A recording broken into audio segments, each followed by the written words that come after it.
Imagine you're 12 years old. Your father places his calloused hand on your shoulder and whispers, "We can no longer feed you. The monastery will take you in. There you will have bread and salvation."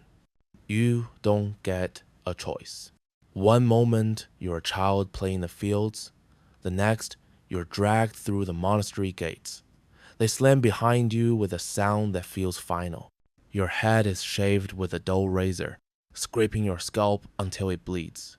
A robe of coarse wool is pulled over your bony shoulders, itching so badly it feels like punishment already.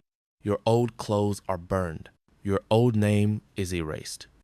From this day forward, you are not yourself. You are a monk. It sounds holy, peaceful, enlightened, but very soon you will discover the truth. In the Middle Ages, being a monk meant hunger, fear, pain, and a lifetime of silence. Or didn't choose this life.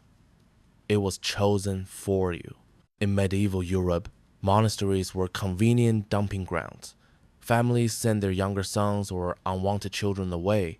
For your parents, you weren't embarking on a spiritual journey.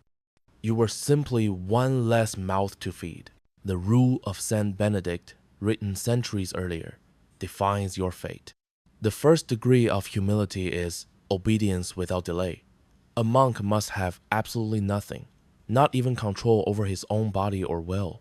That night, you lie on a straw mattress in a cell barely larger than a closet. The blanket stinks of mildew.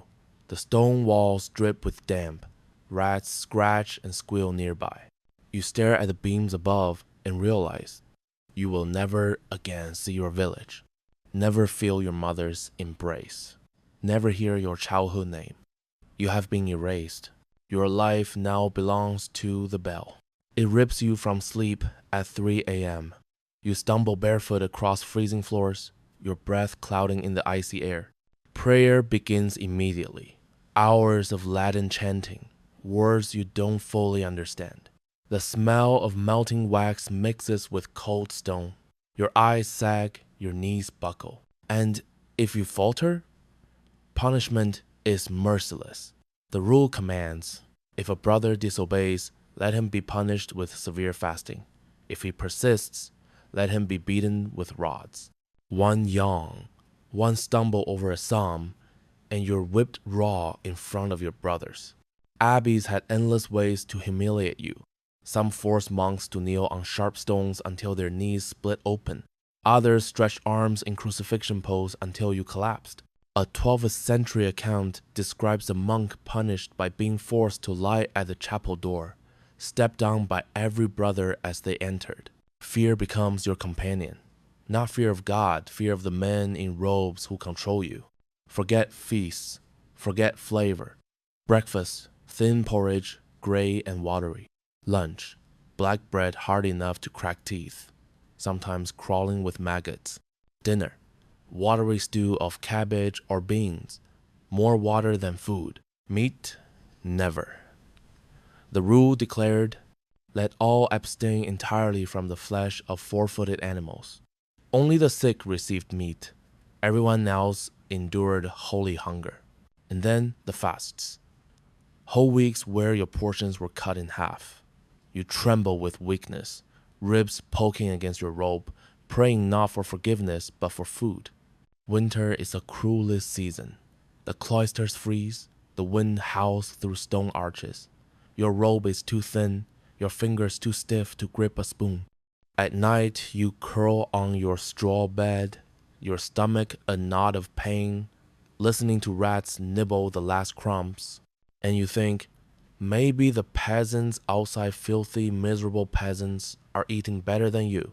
You imagined a monk's life would be quiet, contemplation, prayer, and wisdom. The truth, endless, grinding labor. By day you plow fields, chop timber, carry stones. The monastery doesn't survive on faith. It survives on your sweat. Your hands split open, your back bends until you feel old at 20. And if you're fortunate, you're sent to the scriptorium. At first, it feels like an honor, copying sacred books, preserving knowledge. but very quickly it becomes another prison. The air reeks of candle smoke, ink, and mold. You sit bent for 16 hours, scratching words onto parchment. Your fingers cramp, your eyes blur, your spine twists in agony. One slip of the pen, one blot of ink, and days of work are destroyed. You start again.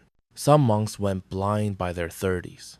Others were poisoned slowly by pigments they ground: mercury, arsenic, lead. The silence is suffocating. Only the scratch of quills and the coughs of dying brothers. This isn't enlightenment. This is torture disguised as devotion. The monastery doesn't just chain your body, it strangles your humanity. Family? Gone forever. Love? Forbidden. Sex? A mortal sin that could damn your soul. Even laughter is dangerous. The rule warns, monks should always be silent, avoiding idle speech and foolish laughter. I think if you're wide, silence becomes your prison. In some orders, like the Carthusians, months passed without a single word. You eat in silence, work in silence, suffer in silence, and slowly, silence seeps into your soul. You forget the sound of your own voice. You forget how to laugh. You forget who you were before the robe. By 30, you are already more ghost than man. The monastery walls don't protect you. Disease slips through them like smoke. Plague comes first. It starts with a cough, a fever, then black sores that split open and ooze. Within days, your brothers collapse in the chapel, their chanting turning to screams. You watch carts of corpses wheel out through the monastery gates, dozens at a time. Then comes leprosy. Faces eaten away, fingers falling off.